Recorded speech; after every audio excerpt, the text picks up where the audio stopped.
कोल्हे सरांनी आपल्याला voice over काय हे सांगितलंय, पल्लवी सरांनी आपल्याला रेडिओ जॉकी बद्दल काय सांगितलं. त्यामुळे आता मी तुम्हाला काय सांगा हा फार मोठा प्रश्न आहे. आणि अर्थातच मी अखंड बोलणार आहे. काय असतं रेडिओ जॉकी, आरजे म्हणजे काय, आरजे कसा तयार होतो. आरजे हा तयार होतो हे वाक्यच फार चुकीचं आहे. आरजे हा तयार होऊन येतो.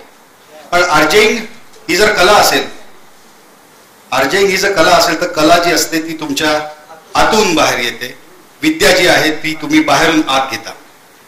पण कलेचा उपयोग करत असताना जर त्याला आपण विद्येची जोड दिली तर कला जास्त सशक्त होते. त्यामुळे लताबाईंनी गायलेलं पहिलं गाणं आणि लतादींनी गायलेलं शेवटचं गाणं याच्यामध्ये जमीन आसमानचा फरक आहे. So it is very important. त्यामुळे याच्यामध्ये तुम्ही अजिबात गल्लत करू नका. आधी माझ्याबद्दल सांगतो, नाशिक सारख्या शहरातून अत्यंत मध्यमवर्गीय घरातून मी आलेलो आहे. मध्यमवर्गीय म्हणा किंवा म्हणू नका, कारण माझे बाबा करन्सी नोट प्रेसला होते, इथे नोटा तयार होतात. शिक्षणामध्ये मला अजिबात इंटरेस्ट नव्हता, आजही नाहीये. मला शिक्षणात इंटरेस्ट नाही, पण मला शिकण्यात खूप इंटरेस्ट आहे. जसं या दोघींनी सांगितलं, माझ्या वडिलांना आजही माहित नाही रेडिओ जॉकी म्हणजे काय. ज्या दिवशी नागपूरला होतो मी, मला अजून आठवतं, नागपूरला आपल्या राज्याची उपराजधानी, तेव्हा मी LG डायनामाइट नावाचा एक मोबाईल लॉन्च झाला होता, त्याच्या प्रमोशनसाठी गेलो होतो नागपूरला. त्यावेळी मला 2500 रुपये पर डे होता. 2008 ते साल होतं. 2500 रुपये मला त्यावेळी मिळत होते एका दिवसाचे, ज्याच्यामध्ये मी तिथे राहणं, खाणं आणि जर पैसे उरले तर ते माझे. त्यावेळी नागपुरात राहण्याचा खर्च 400 रुपये, जेवणाचा 300 रुपये, 700 रुपये असा होता. आणि नेट 1600 ते 1700 1800 रुपये मला पर डे मिळत होते. 21 दिवसाचं कॅम्पेन होतं. त्याच्या अगोदर मी असे बरेच पैसे कमावले होते, बरेच काही गमावले होते, कमावून गमावले होते. तर मला माझ्या एका मित्राचा फोन आला आणि त्यांनी सांगितलं की नाशिकमध्ये SFM, ज्याला तुम्ही आज रेड FM नावाने ओळखतात, त्याच्या ऑडिशन सुरू आहेत, तर तू ऑडिशन द्यायला येशील का. म्हणलं ते पगार किती देतील.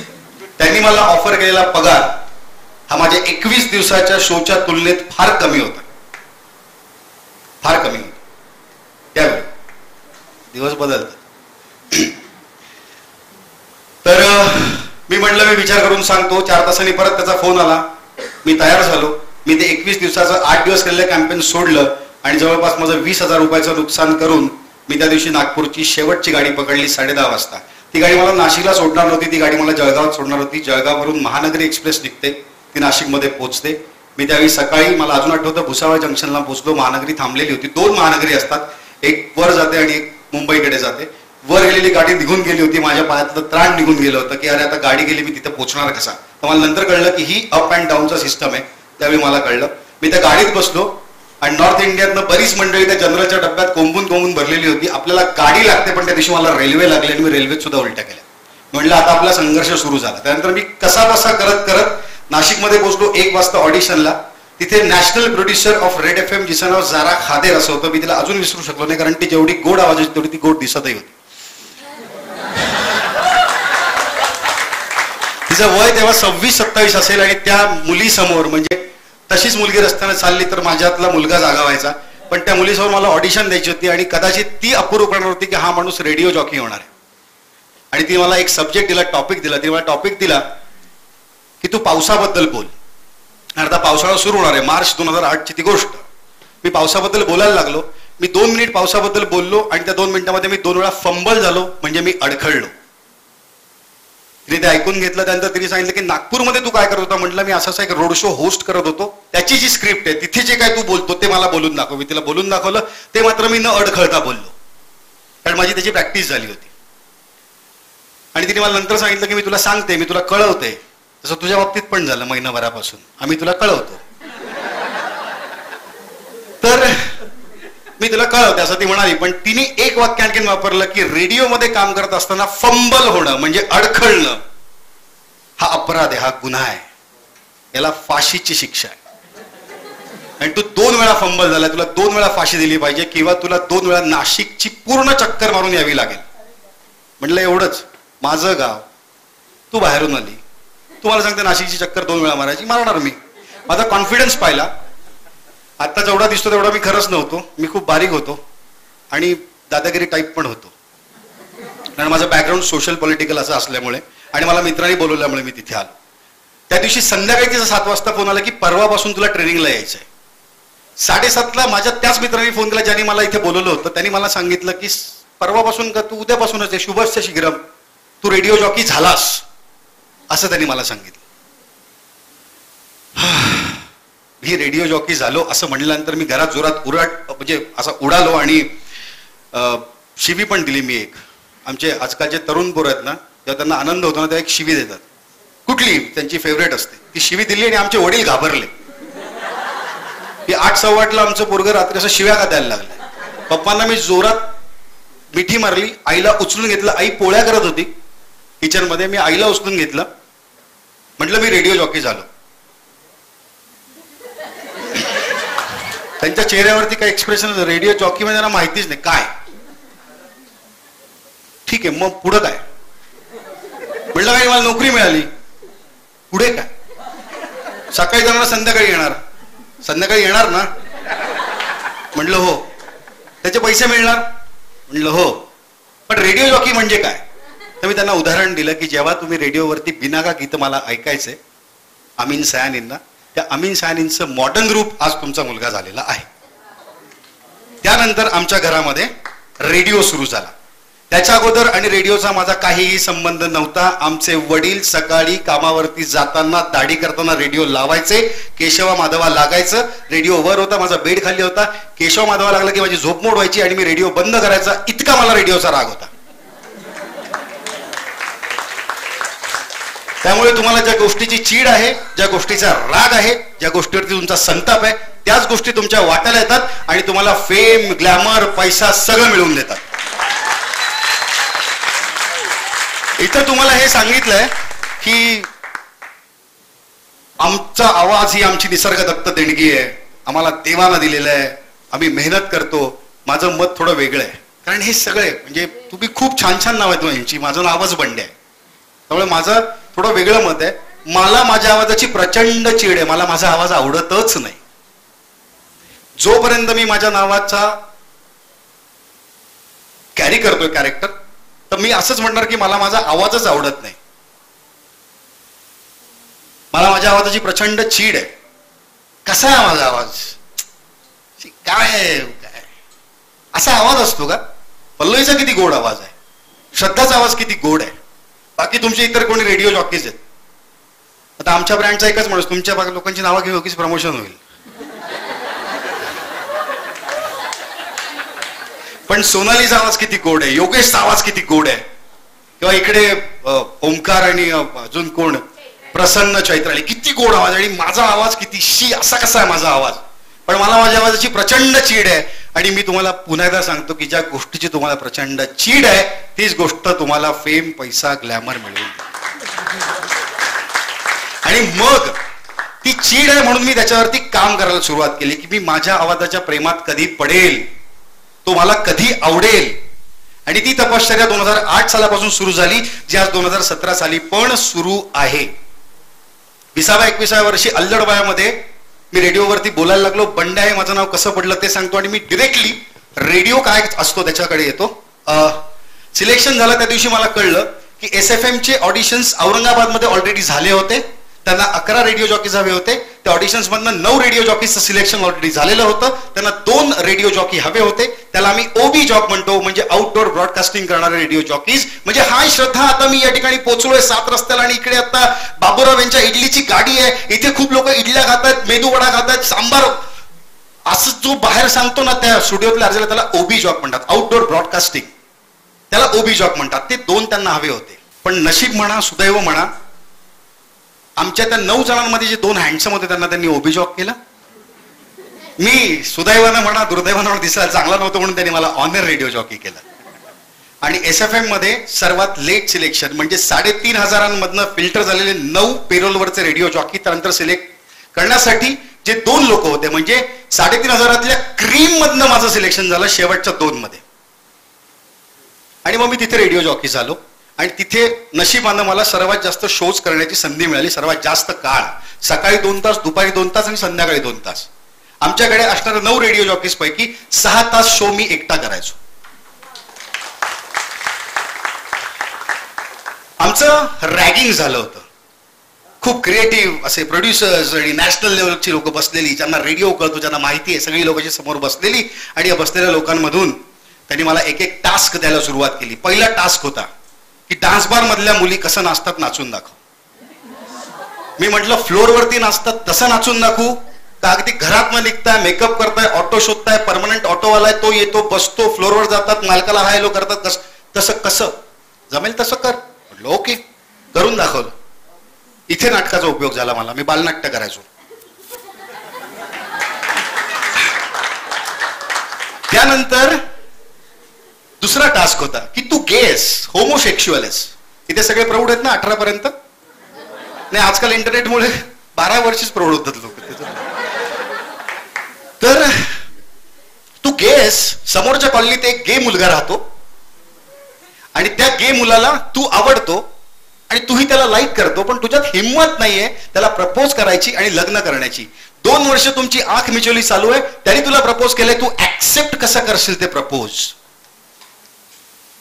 सो मला माझं लिंगच बदलायचं होतं. पण तिथे मला कामाला आलं माझं नाटक, ज्याचं नाव वराड आलंय लंडनहून, ज्याच्यामध्ये माझा मित्र मुलगा बायकोचं म्हणजे बाईचं काम करायचं आणि मी त्याला खूप ऑब्झर्व करायचो. माझ्यात तसा काही प्रॉब्लेम नाही, मग स्ट्रेट. पण तेही मी तारून दिलं. त्यानंतर त्यांनी मला विचारलं की तुला आता मी एक टॉपिक देतो, त्या टॉपिकचं नाव आहे नाशिक, जे तुझी जन्मभूमी आहे, तू बोलायला सुरुवात करायची. मी मराठीत बोलायला सुरुवात केली, सुरू झालं. हिंदीत बोलायला सुरुवात केली, सुरू. मराठीत बोल, सुरू झालं. आवाज आला हिंदीत सुरू झालं. स्टॉप, इंग्लिशमध्ये सुरू झालं. त्या लोकांना असं कळलं की अत्यंत निर्लज्ज, निर्भीड, पण तितकंच आतून घाबरट. याच्या हिंदीला आणि मराठीला, माफ करा, याच्या हिंदीला आणि इंग्लिशला मराठीचा वास आहे. हा गल्लीत दादागिरी करतो, 4 लोकांना झोडपून येतो, पण वडिलांची गाडी दिसली तर घरात येतो, पुस्तक उघडतो आणि अभ्यासाला बसतो आणि वडिलांना सांगतो की पप्पा तुमचा अत्यंत गुणी मुलगा आहे मी. आणि असा प्रत्येक गुणी मुलगा महाराष्ट्राच्या प्रत्येक घरात सापडतो आणि त्या प्रत्येक घरातली आई त्याला असं म्हणते की आमचा हा किंवा ही खूप बंड आहे. आणि त्या बंड या शब्दाचा अपभ्रंश होतो बंड्या. म्हणून तुमच्यामध्ये लपलेलं जे प्रत्येकाच्या लहानपणाचं कॅरेक्टर आहे ते कॅरेक्टर मी रेडिओवरती कॅरी करायला सुरुवात केली. त्याचं नाव बंड्या. आणि या नावाने खरं तर मला माहित नाही माझ्या कर्तृत्वाने, पण या नावाने मला प्रचंड लोकप्रियता मिळवून दिली. तिथे मी 8-9 महिने केलं आणि मला सोलापुरामध्ये बिग FM कडनं ऑफर आली. मला वाटतं ते एक वाजवा. मी जेव्हा इथे ऑडिशन दिली होती, पहिली जी लिंक आहे ती, मी जेव्हा ऑडिशन, तुम्हाला आरजेसाठी ऑडिशन द्यावी लागते, जी मी आधी तिथे दिली होती समोरासमोर. त्यानंतर मी रेडिओत काम करायला लागलो, म्हणून आमची जी लिंक, ज्याला आम्ही रेकॉर्डिंग म्हणतो, जे आरजेस रेडिओवरती बोलतात, ज्याला तुम्ही तुमच्या बोलीभाषेमध्ये बडबड असं म्हणतात, ते बडबड नसते, त्याला लिंक असं आम्ही म्हणतो. आणि ही लिंक जी आहे ते रेकॉर्ड करून मी इकडे बिग FM ला पाठवली. त्यांना ती आवडली आणि मी फायनली बिग मध्ये सिलेक्ट झालो.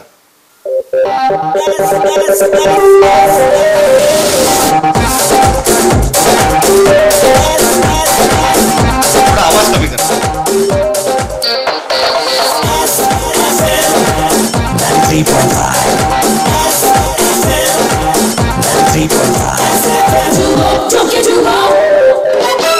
सुपरहिट्स 93.5 SFM वर मी आहे तुमचा एक नंबर बंड्या आणि बंड्यासोबत तुम्ही ऐकताय नाशिक चक्री. काय तिकीट काढलंय का?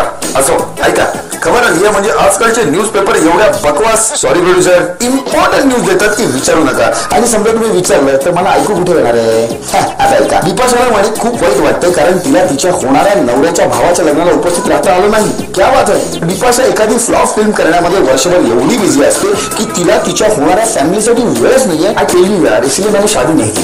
एनीवेज, मैंने शादी नहीं की, ये इम्पॉर्टंट नहीं है. बिपाशाला जे वाईट वाटतंय ते सुद्धा इम्पॉर्टंट नाही आहे. इम्पॉर्टंट आहे ते गाणं जे मी तुमच्याकरता प्ले करणार आहे आणि त्याहून जास्त इम्पॉर्टंट आहे त्या गाण्यानंतर येणारे कमर्शियल्स. तेव्हा ऐका हे गाणं आणि फिरका मस्त रे फिरका. थँक्यू. त्याच्यामध्ये आता मी ही लिंक जी आहे, हे रेकॉर्डिंग, याला मी लिंक म्हणतो. ही कॉन्सेप्ट तुम्ही नीट क्लिअर करून द्या. रेडिओवरती बोलताना रेडिओ जॉकी जे बोलतो त्याला आम्ही लिंक असं म्हणतो, जेव्हा तो रेडिओवर बोलत असतो. ही लिंक आहे. याच्यामध्ये बिपाशा बसूला तिच्या होणाऱ्या नवऱ्याच्या भावाच्या लग्नाला जाता आला नाही म्हणून ती नाराज आहे की तिला वाईट वाटतंय असं याच्यातनं सांगितलं. त्यामुळे याच्यामध्ये मी न्यूज नावाची कॉन्सेप्ट दिलेली आहे. एक बातमी तुम्हाला दिली पण तिला वेगळ्या अँगलनी प्रेझेंट केलं. म्हणजे तिच्या बॉयफ्रेंडच्या भावाच्या लग्नात ते जाता आलेलं नाहीये.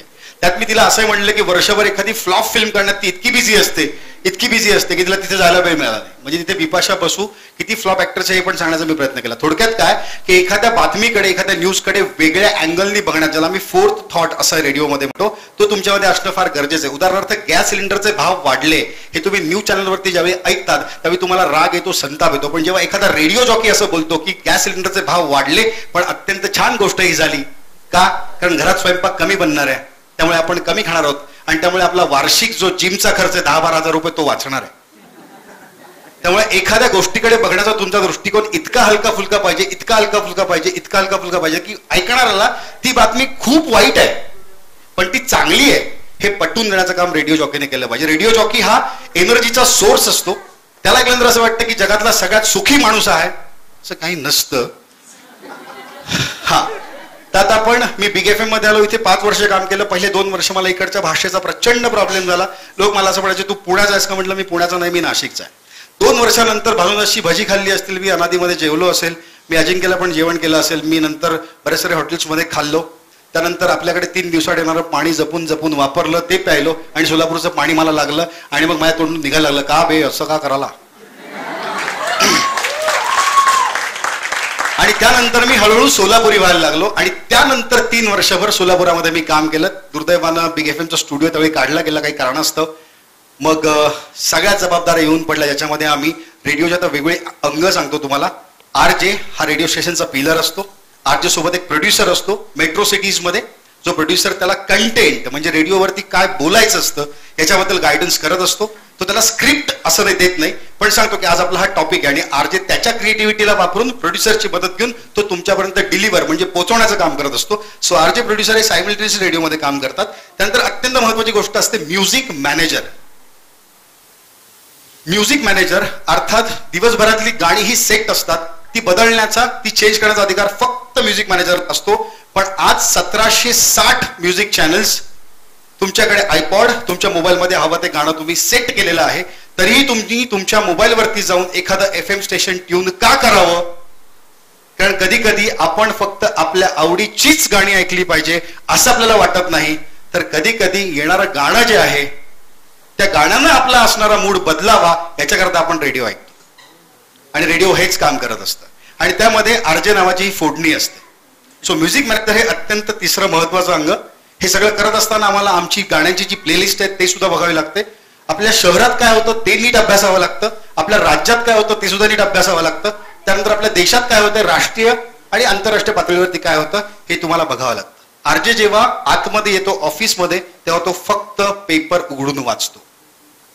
उपलब्ध पेपर, उपलब्ध साईटवर ज्या काही न्यूज आहेत त्या तो वाचतो आणि त्याचं डोकं जड करून घेतो आणि तो पुढच्या येणाऱ्या 3-4 तासामध्ये ते हलकं करण्याचं काम करत असतो.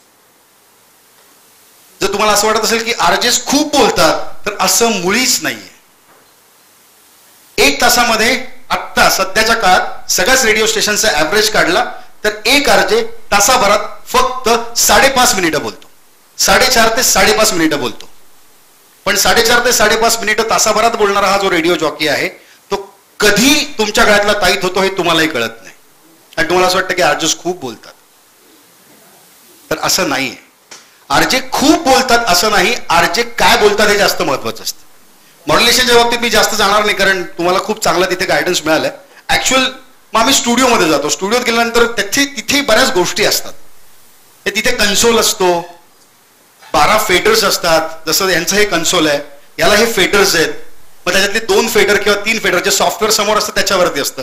2 किंवा 3 फेडर्स असतात जी फक्त गाण्यांसाठी असतात, 2-3 फेडर्स ही माईकसाठी असतात, 2 फेडर्स ही फोनसाठी असतात, 2-3 फेडर्स ही एखादा इलेमेंट तुम्हाला रेडिओवर वाजवायचा असेल, म्हणजे आता मी बोलतोय आणि मला मध्येच हसायचं आहे तर हसायचा एक SFX असतो, तो वाजवण्यासाठी ते फेडर तिथे असतं. हे टेक्निकल आहे सगळं, तुमच्या लक्षात येणार जोपर्यंत तुम्ही एखाद्या स्टुडिओत जाणार नाही तोपर्यंत. पण सांगण्याचं कारण एवढंच की तुम्हाला किमान या माध्यमाची ओळख व्हावी आणि या फेडर्सवरती खेळण्याची कला ज्याला जास्त पद्धतीनं अवगत आहे तो सक्सेसफुल रेडिओ जॉकी होतो. 12 फेडर्सचा जो मालक असतो तो यशस्वी रेडिओ जॉकी आहे. तुम्हाला गंमत सांगतो, SFM मध्ये असताना जेव्हा मी पॉप्युलर होत गेलो तर माझ्याकडे ऑडिशनला तेव्हा एक मुलगी आली, आमच्या ऑफिसमधली एक मुलगी सोडून गेली आणि मग दुसरी मुलगी ऑडिशनला आली आणि ती मला म्हणाली की मी तुझी फार मोठी फॅन आहे. मला मुलीच का भेटतात की मी तुझी फार मोठी फॅन आहे असं म्हणणार, आय डोंट नो. म्हणून कधी कधी जेंट्स अँकर सुद्धा चालतो बरं का. तर ती मला म्हणाली मी तुझी खूप मोठी फॅन आहे आणि मला मला मला काय वेळ लावतो तू. म्हटलं थांब काय काय प्रॉब्लेम काय तुझा. नाही मी आता ऑडिशनला आलेली आहे आणि आता मी सिलेक्ट केलं असं मला वाटतं. ती सिलेक्टही झाली, कॉन्फिडन्स, ती सिलेक्ट झाली आणि मी माझी बहीण एक हेडफोन इकडे एक फोन तिकडे असं आम्ही तुझा शो ऐकतो. ती ज्यावेळी पहिल्या दिवशी शोला चाललेली होती त्यावेळी ती मला असं म्हणाली की तू मला काय सांगशील, मी आज पहिला शो करते.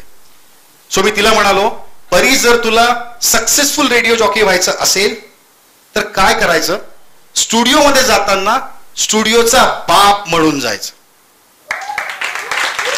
जोपर्यंत तुम्ही स्टुडिओवरती अधिराज्य गाजवू शकत नाही, जोपर्यंत तुम्ही स्टुडिओवरती राज्य करू शकत नाही, तोपर्यंत तुम्ही लोकांच्या मनावरती राज्यच करू शकत नाही. आपण आपल्या वर्क प्लेसवर राज्य केलं पाहिजे. काम आपल्या समोर हरलं पाहिजे, काम आपल्या समोर हरलं पाहिजे, अशा पद्धतीने जायचं. त्यात परीचं एक सुंदर वाक्य होतं, ते खरं आहे, तू स्टुडिओचा बाप म्हणून जाऊ शकतो पण मी स्टुडिओची आई म्हणून जाईल.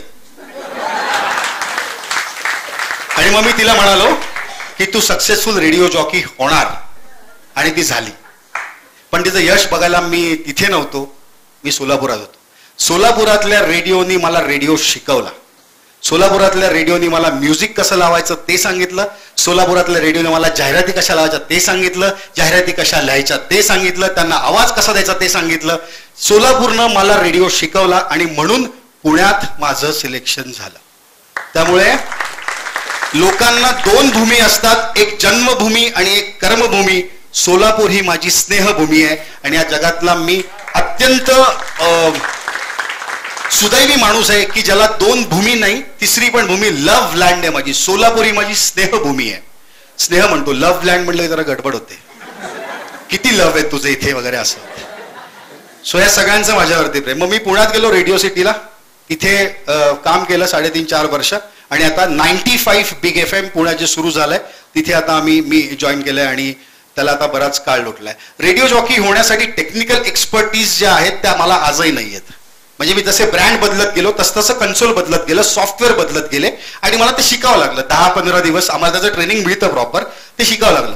पण बोलणं मात्र माझं काय बदलत नाही ना, म्हणजे ते तसंच असतं, ते तसंच होत जातं. रेडिओ जॉकी होण्यासाठी मला सध्या तरी दोनच गोष्टी महत्वाच्या वाटतात की एक तर तुम्ही प्रचंड हजरजबाबी असावेत आणि तुमच्याकडे प्रचंड प्रेझेन्स ऑफ माइंड असावं, म्हणजे ते एकच गोष्टी आहेत. आणि कॉन्फिडन्स असावा. आता कॉन्फिडन्स कसा येईल, आता हे प्रेझेन्स ऑफ माइंड आणि हजरजबाबी एक, याच्यावर तुला हसू आलं, पण आमच्याकरता ते अत्यंत महत्वाचा विषय. तुमची वोकॅब्युलरी पण स्ट्रॉंग पाहिजे, एका शब्दाला 10 शब्द माहिती पाहिजे, म्हणून केलं मी ते. हजरजबाबीपणा आणि कॉन्फिडन्स तुमच्यामध्ये असावा. आता तुमच्यापैकी मी कोणाला इथे विचारलं ना, बाबा भजी कुठे चांगली मिळतील तर भानदासला मिळतील, वडा कुठे मिळेल तर भाग्यशीला मिळेल, जेवण कुठे मिळतं अजिंक्यला मिळेल, हे तुम्ही सांगता बरोबर.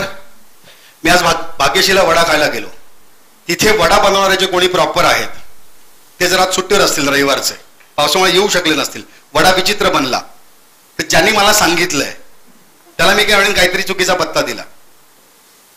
समजा अजिंक्यला गेलो आणि त्यांचे शेफ नाही आले, रेग्युलर असतात ते, स्वयंपाक चुकीचा बनला, मी जेवलो, काहीतरीच सांगितलंय याने, ते निसर्ग तरी बरं असं मी म्हणेन.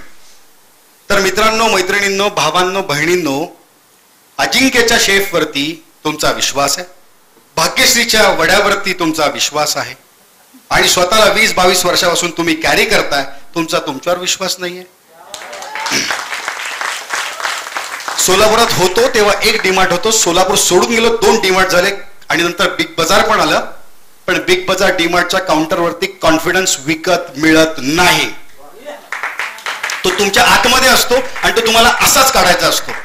तुम्ही तुमच्या मित्राची गॅरंटी घेतात, तुम्ही तुमच्या आई वडिलांची गॅरंटी घेतात, तुम्ही तुमच्या भाऊ बहिणींची गॅरंटी घेतात, तुम्ही स्वतःची गॅरंटी घेत नाही. स्वतःची शाश्वती, स्वतःची गॅरंटी, स्वतःचा विश्वास तुमच्यात असतो, त्याला बाहेर काढा. मग तुम्ही अँकरिंगचे जे वेगवेगळे फील्ड्स आहेत ना, जे खूप सांगतात, सूत्रसंचालन, निवेदन, अंक, धमक, मनीष पॉल, कपिल, जे काय असतील ते असतील, मला त्याच्या शाखा माहिती नाही, मला त्या झाडाची पानं मोजायची नाहीत, पण माईक वरती बोलायचे जे काही फील्ड असतील ना त्याच्यामध्ये आत्मविश्वास, कॉन्फिडन्स खूप महत्वाचा. आता मी इथे आलो ना, मला माहिती आहे की मी काही शिवीगाळ करणार नाही, वाईट वक्त बोलणार नाही, मी बोलत सुटणार, काय होईल ते होईल. सो हा कॉन्फिडन्स असणं फार गरजेचं आणि अत्यंत महत्वाची गोष्ट हजरजबाबीपणा. तुमच्याकडे प्रेझेन्स ऑफ माइंड पाहिजे. लिस्नर तुम्हाला फोन करतो ना, तो तुमच्यापेक्षा हुशार असतो. तो तुम्हाला एखादा प्रश्न विचारतो आणि जर तुम्ही त्याला उत्तर दिलं आणि ते उत्तर ऑनर ऐकवलं तर ते ऐकणाऱ्याला बरं वाटतं. कारण तुम्ही बोलण्यात हारूच शकत नाही हे तुमच्या लिस्नरचं म्हणणं असतं. बोलण्यात हरणारा आरजे असूच शकत नाही हे तुम्हाला ऐकणारे लोक म्हणत असतात. अमिताभ बच्चन चुकीची ऍक्टिंग करूच शकत नाही म्हणून त्याचा आजोबा 50 वेळा पाहणारे लोक आहेत. जो फिल्म फ्लॉप आहे. आता मला सोलापूर चक्कर मारावी लागेल, फंबल झालो ना मी, अडखळलो. तर असं आहे. आता हजरजबाबीपणाचं एक छोटस गोष्ट तुम्हाला सांगतो. अल्बर्ट आईन्स्टाईन ज्यावेळी E=mc² म्हणजे all the energy in the universe remains constant. माझं इंग्लिश म्हणजे,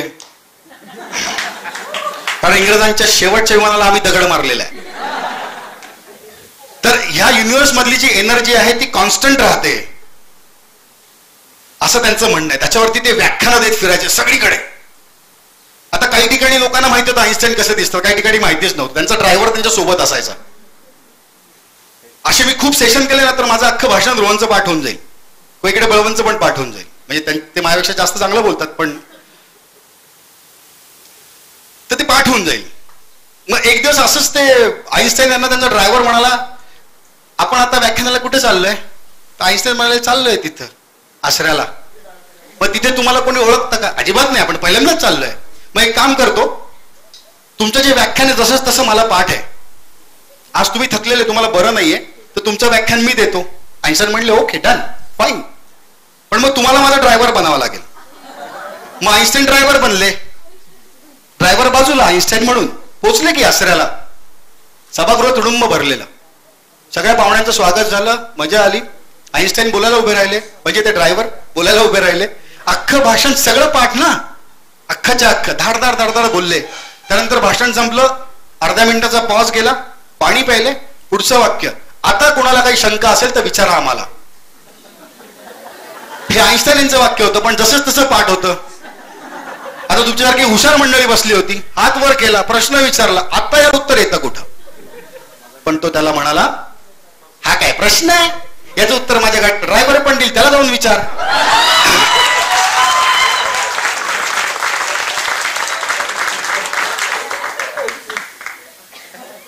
मजा आली? हेच आम्ही करतो, हेच आम्ही करतो आणि रोज करतो. आता तुम्ही सांगा, आईन्स्टाईन हुशार, त्यांचा ड्रायव्हर हुशार की आम्ही हुशार?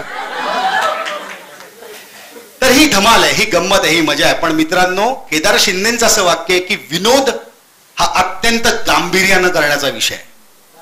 अत्यंत गांभीर्यानं करण्याचा विषय आहे. तुम्ही विनोदाला विनोदी घेऊ शकत नाही. त्यामुळे अर्जिंग म्हणजे नुसतीच बडबड नाहीये. आता उगीच आता या फील्डमध्ये मागचे 10 वर्ष झाले म्हणून आता आपली छाती जरा मोठी आहे म्हणून काहीतरी बोला, असं बिलकुल नाहीये. तुम्ही कुठल्याही फील्डमध्ये काम कराल तर ते गांभीर्याने घेण्यासारखंच आहे, ते गांभीर्याने तुम्ही घेतलं पाहिजे, ही अत्यंत महत्वाची गोष्ट. आरजेसाठी आम्ही आणखीन एक कॉन्सेप्ट असते प्रोमो, ज्याला आम्ही प्रमोशन म्हणतो. शनिवार की रात अमिताभ के साथ देखिए जी सिनेमा पर रात 10 बजे से आज की फिल्म तूफान. हा प्रोमो आहे, याला आपण प्रमोशन असं म्हणतो. तर आरजेसाठी सुद्धा आम्ही काही प्रमोशनल एलिमेंट्स बनवतो. ते एक एलिमेंट मी तुम्हाला ऐकवतो, जे आता सध्या पुण्यात चालू आहे माझ्या शोच्या प्रमोशनसाठी. प्रोमो म्हणून लिहिलंय बघा तिथे, ते ऐका. ते आम्ही असं बनवतो जेणेकरून तुम्ही दिवसभरात कधीही रेडिओ ऐकला तर तुमच्या लक्षात येईल. यानंतर फक्त 2 ते 3 गोष्टी शेअर करून मी थांबत आहे. भाइयों और बहनों, हाँ, प्रोमो है 95 FM पर आरजे पंड्या.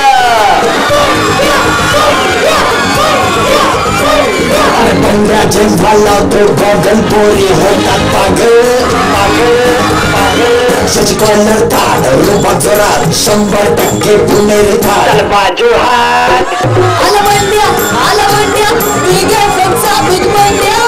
अख्ख्या पुण्यात लय फेमस बिग एफएमचा बिग पंड्या. तर पुणेकर रोज दुपारी 3 ते 6 ऐकायला विसरू नका मला, म्हणजेच तुमच्या बिग बंड्याला. बिग एफएमचा बिग बंड्या. ओके, याच्यामध्ये माझी पर्सनॅलिटी डिझाईन केली गेलेली आहे. बंड्या जेव्हा लावतो गॉगल पोरी होतात पागल, म्हणजे हा थोडासा दिलफेक दिल खेचक अदानवाला कोणतरी माणूस आहे जो तुम्हाला रेडिओवर दिसत नाही. त्यानंतर याचा रुबाब जोरात, त्याची कॉलर ताट, हा बंड्या आहे. सो बंड्या कसा पाहिजे, तो असा नको आहे. तो असा असतो, याचा रुबाब आहे, याची कॉलर ताट आहे आणि हा पुणेरी साज आहे. फक्त मी पुण्याबद्दल बोलणार, पुण्या स्टाईलमध्ये. सोलापूर असतो तो वेगळ्या पत्र केलं असतं आपण. सो ही तुमच्या आरजेची पर्सनॅलिटी आहे, ती डिझाईन केली जाते यातनं. आणि असं इतर आरजेचं सगळं तयार होतं, प्रत्येकाची पर्सनॅलिटी डिफाईन केली जाते, ती ठरवली जाते, क्रिएटिव्हिटी काम करते, हे प्रोमोज बनतात. नंतर एक पुढची एक्सेल शीट उघडा, त्याच्यामध्ये आम्ही शो प्लॅन असं म्हटलंय. इथे ते दिसेल तुम्हाला. कुठल्याही शोला जाताना आम्हाला तयारी करावी लागते. 3 तासाचा शो असेल तर किमान 2.5 तासाची तयारी असते, त्यामुळे फुल टाइम हे एअर चेक आहेत. मी तुम्हाला म्हणालो की रेडिओवरती आम्ही बोलतो त्याला आम्ही काय म्हणतो, लिंक. ठीक आहे, लिंक वाईज हा शो प्लॅन जो आहे तो आम्ही डिसाईड केलेला असतो, ज्याच्यामध्ये आम्ही वर लिहितो नॅशनल न्यूज काय, स्पेशल डेज काय. समजा हा 24 जुलैचा आहे तर मनोज कुमार यांचा birthday, Manoj Kumar is an award winning Indian actor आणि डिरेक्टर वगैरे, त्यांच्याबद्दल माहिती आहे. लिंक 1, लिंक 2 खाली या, link 3, link 4, link 5, link 6, link 7, link 8, link 9. त्यामुळे शोला जात असताना आम्ही पूर्ण शो मध्ये नेमकं काय बोलणार हे आधी ठरलेलं असतं, त्याच्या मागे अभ्यास असतो. गटारी अमावस्या होती आदल्या दिवशी, मग त्याचा हँगओव्हर आहे, श्रावण सुरू झालाय, धुक्यामध्ये हरवून गेलेला सिंहगड पर्यटकांसाठी रविवारी बंद आहे, हे आम्ही लोकांना सांगणार. गर्दी झाली, त्यानंतर तो बंद झाला. वुमेन्स वर्ल्ड कप होता त्या दिवशी, पहिला वर्ल्ड कप जिंकण्याची संधी होती. आरजे मेन्शनचा एक प्रकार असतो, डिटेल मी जाणार नाही, पण आरजेला एखाद्या ब्रँडचं प्रमोशन करावं लागतं, त्याला आम्ही आरजे मेन्शन असं म्हणतो. तर ते होतं किशोर कुमार बर्थ अॅनिव्हर्सरीची 4 ऑगस्टला किशोर कुमार यांची जन्मदिवस असतो, त्याचा मी वेगळ्या पद्धतीने प्रमोशन करत होतो. त्यानंतर कॉलर आहे 35 सेकंड मराठी कॉन्टेस्ट, ज्याच्यामध्ये 35 सेकंद मराठीत बोलण्याचा कॉन्टेस्ट आम्ही घेतो, तर तो इथे लिहिलेला आहे. नंतर बिग झी एंटरटेनमेंट अवॉर्ड, हे आमचं आणखीन एक प्रमोशनल ऍक्टिव्हिटी आहे, त्या गोष्टी याच्यामध्ये असतात. म्हणजे दिवसभरात तुम्ही शो मध्ये काय करणार त्याचा एक प्लॅन ऑलरेडी तयार असतो. त्यामुळे आरजे कधीही बेबंद बोलत नाही, तो ठरवून बोलतो, तो अभ्यास करून बोलतो. त्यामुळे याला अत्यंत मोघम घेण्याची गरज नाही. हा एक प्रातिनिधिक शो प्लॅन मी तुम्हाला दाखवलाय. आता पुढची एक्सेल शीट उघडा, त्याला एअर चेक म्हणतो. आम्ही रेडिओवरती जे काही बोलतो त्याचं परीक्षण केलं जातं आमच्या सिनियर्स कडनं. रेडिओवरती आम्ही जे काही बोलतो त्याचं परीक्षण केलं जातं. Link 1, link 2, link 3, link 1, link 2, link 3, link 1, link 2, link 3, आवर 1, आवर 2, आवर 3. 3 ते 6 माझा शो असेल तर पहिल्या तासामध्ये मी 3 वेळा बोललो, दुसऱ्या तासात 3 वेळा बोललो, तिसऱ्या तासात 3 वेळा बोललो, त्याला आम्ही लिंक असं म्हणतो ना, जे बोललो 9 लिंक्स. मग ती 87 सेकंदाची होती, 87 सेकंद दिसते सगळ्यांना. त्याची लिंक लेन किती ते दिसतं. त्याच्यामध्ये न्यूज होती का, मी काही न्यूज दिली का त्या बोलण्यामध्ये, काही बातमी दिली आहे का, तर ती दिली होती येस. टीप होती का एखादी, काहीही टीप, म्हणजे गाडी नीट चालवा, पाऊस पडला, ही सुद्धा टीप होऊ शकते. ब्रेक तुम्ही नीट टाईट करून घ्या, ही सुद्धा टीप होऊ शकते. तर टीप आहे का, आहे. इन्स्पिरेशन होतं काही, म्हणजे एखादा माणूस गाडीवरनं पडला, मग त्याला एकाने उचललं, मग आमच्या अक्षयाने उचललं, त्याला दवाखान्यात नेऊन ठेवलं. इन्स्पिरेशनल काही बोललोय का मी, तर ते त्याच्यात बोललो नव्हतं म्हणून तिथे नो आहे, तिथे काही ते ब्लँक आहे. लोकल आहे का, लोकल काही बोललोय का मी, म्हणजे सोलापूर संदर्भात काही बोललोय का, तर येस बोललोय. इंटरॅक्शन होतं का, म्हणजे मी कोणाशी कॉलरशी बोललो का, तर येस. तर हे त्याचे पॅरामीटर्स आहेत वेगवेगळे, हे प्रत्येक रेडिओचे वेगवेगळे असू शकतात. पण जेव्हा हे पॅरामीटर्स म्हणजे news, tips, inspiration, local, interaction हे ज्यावेळी तुमच्या बोलण्यात म्हणजे तुमच्या लिंक मध्ये असतात, त्यावेळी तुमची लिंक ही श्रीमंत असते. मी पुन्हा एकदा सांगतो की खूप सारे ऑप्शन्स असताना लोकांनी रेडिओ का ऐकायचा, तर रेडिओ लोकांनी ह्यासाठी ऐकायचा, रेडिओ लोकांनी ह्यासाठी ऐकायचा. मग पुढे मग 85 सेकंद 83 सेकंद, म्हणजे बघा आम्ही सेकंदाच्या हिशोबाने बोलतो. त्यामुळे आजपासून हा दृष्टिकोन सोडून द्या की आरजेला खूप बोलावं लागतं. आरजेला कमी बोलावं लागतं, पण आरजेला क्वालिटी बोलावं लागतं. 1 मिनिटात 1.5 मिनिटात तुम्हाला एखादा विषय संपवणं हे खरोखर खूप अवघड आहे. मॉड्युलेशन्स बद्दल मी जास्त काही बोलणार नाही, पण कॉन्फिडन्स आणि हजरजबाबीपणा या 2 गोष्टी तुमच्यात असणं गरजेचं आहे. बाकी टेक्निकल टर्म्स मध्ये मी काही विशेष म्हणजे एअर चेक्स प्रोमोज बद्दल मी तुम्हाला सांगितलंय, शो प्लॅन बद्दल मी तुम्हाला सांगितलंय, कशा पद्धतीने आम्ही तो डिझाईन करतो. रेडिओवरती लिंक असते, प्रमोशनल असतात. त्यानंतर काही ब्रँडच्या प्रमोशन्स आम्ही करतो जे आम्हाला मॅन्डेटरी, ते आम्हाला करावेच लागतात, त्याचे रिपोर्ट्स असतात. त्यामुळे हे अत्यंत सिरियसली घेण्याचं क्षेत्र आहे. रेडिओमध्ये आणखीन कोण कोण असतं, तर रेडिओत आरजे असतो, प्रोड्युसर असतो, साऊंड इंजिनियर असतो, स्टेशन इंजिनियर असतो, सेल्स टीम असते, कॉपीरायटर्स असतात. हे सगळ्यांचा मिळून एक ग्रुप असतो आणि हा ग्रुप काम करत असतो. रेडिओला पैसा कुठून येतो, रेडिओला पैसा येतो हा क्लायंट्स कडनं, म्हणजे ज्या लोकांना प्रमोशन करायचं आहे त्यांच्याकडनं तो पैसा येतो. सोलापूर सारख्या शहरामध्ये ऍडव्हर्टिजमेंटचे रेट्स कमी असतात. पुणे, मुंबई या ठिकाणी हाय असतात. पुण्यात हाय, मुंबईत एक्स्ट्रीम हाय. जसं मग सरांनी सांगितलं 500-600 रुपये तुम्हाला 10 सेकंदासाठी मोजावे लागतात, प्लस सर्व्हिस टॅक्स. ऍडव्हर्टिजमेंट हा आमचा महत्वाचा हे आहे, सोर्स आहे, ज्यातनं आम्ही पैसे मिळवतो आणि रेडिओ चालतो. म्युझिकसाठी म्युझिक रॉयल्टी हा वेगळा विषय. जी गाणी आम्ही वाजवतो त्याची आम्हाला दर महिन्याला त्या कंपन्यांना रॉयल्टी द्यावी लागते. त्याचा रिपोर्ट ऑल इंडिया रेडिओला सबमिट केला जातो. सो हे आरजेस काम नाही, पण ओव्हरऑल रेडिओ कसा चालतो याच्याबद्दल मी तुम्हाला सांगत होतो. तो ही सगळी टीम असते आणि टीम क्रिएटिव्हली काम करत असते. नैमित्तिक दैनिक विशेष ज्या कुठल्या गोष्टी आहेत त्या गोष्टी तुमच्या बोलण्यात आल्या पाहिजे, त्या तुमच्या रेडिओवरती ऐकवल्या गेल्या पाहिजे. म्हणजे आंब्याच्या सीझनमध्ये तुम्ही संत्रीबद्दल बोलू शकत नाही, पावसाळ्यात तुम्ही उन्हाळ्याबद्दल बोलू शकत नाही. तुम्ही पावसाळ्यात ट्यून करा रेडिओ, पावसाची गाणी असतील, उन्हाळ्यात थोडी हलकी फुलकी गार गाणी असतील. सो रेडिओ असं मीडियम आहे जे मीडियम लोकांशी कनेक्ट करतं, त्यांना ते आपलं वाटतं. रेडिओ हा तुमचा मित्र आहे. आणि अत्यंत महत्वाची गोष्ट, रेडिओवर बोलण्यासाठी तुम्हाला उत्तम भाषा आलीच पाहिजे असं काहीही नाहीये. अत्यंत जबाबदारीने केलेलं विधान की तुमची भाषा शुद्ध नाही म्हणजे तुम्ही रेडिओ जॉकी होऊ शकणार नाही, हे खोटं आहे. पण तुमची भाषा शुद्ध नसेल तरी चालेल, पण तुम्हाला शुद्ध आणि प्रमाण भाषेचं ज्ञान असणं गरजेचं आहे. कारण रेडिओ ऐकत असताना प्रमाण भाषा ज्याला येते तोही ऐकत असतो आणि ज्याला त्या गावची बोली भाषा येते तोही ऐकत असतो. प्रमाण भाषा ऐकणारा एखाद्या माणसाने जर ऑब्जेक्शन तुमच्यावरती घेतलं, काय तू पाणी पाणी पाणी पाणी लावलंय, त्याला तू सांगू शकतो की मी पाणी असंच म्हणतोय, पण मला ऐकणारा जो लिस्नर आहे त्यातले 95% लोक पाणी म्हणतात आणि म्हणून मला त्या पाण्याला करेक्ट करण्यासाठी पाणी म्हणावं लागतंय. तुमचा आवाज उत्तम असणं नॉन नेसेसरी, पण तो कर्कश किंवा असा किंचाळणारा असावा असं नको. काही आरजे ओरडतात का ओरडतात मला अजून कळते, असं सगळं आहे. पण मित्रांनो फक्त कॉन्फिडन्स ठेवा, संधी खूप आहेत. आरजेइंग करत करत काही लोक रेडिओ से टीव्ही स्टार हो गए, टीव्ही स्टार से फिल्म स्टार हो गए. आयुष्मान खुराना फार उत्तम उदाहरण आहे. मोना सिंग ही सुद्धा रेडिओ जॉकी होती. तुम्हाला ऑप्शन्स खूप असतात. तुम्हाला सोशल पॉलिटिकल इंटरेस्ट असेल तर तुम्ही न्यूज चॅनलमध्ये जाऊ शकतात. तुम्हाला व्हॉइस ओव्हर्स मध्ये करिअर करता येऊ शकतं.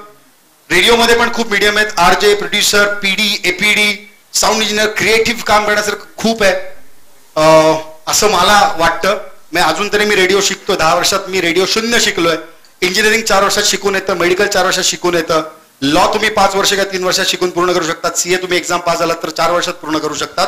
पण रेडिओ हे असं माध्यम आहे जिथे तुम्हाला रोज शिकावं लागतं आणि रोज शिकावं लागत असल्यामुळे याच्यामध्ये खरी मजा आहे. जर तुम्हाला असं वाटतं की तुम्ही आयुष्यावर विद्यार्थी राहू शकतात तर रेडिओ हे करिअर तुम्ही निवडायला हरकत नाही. विद्यार्थी दशेतून जर तुम्हाला बाहेर यायचं नसेल तर तुम्ही 100% रेडिओ हे करिअर निवडू शकतात. रेडिओ हे उत्तम करिअर आहे, फुल टाइम करिअर आहे, फक्त त्याला गांभीर्याने घ्या.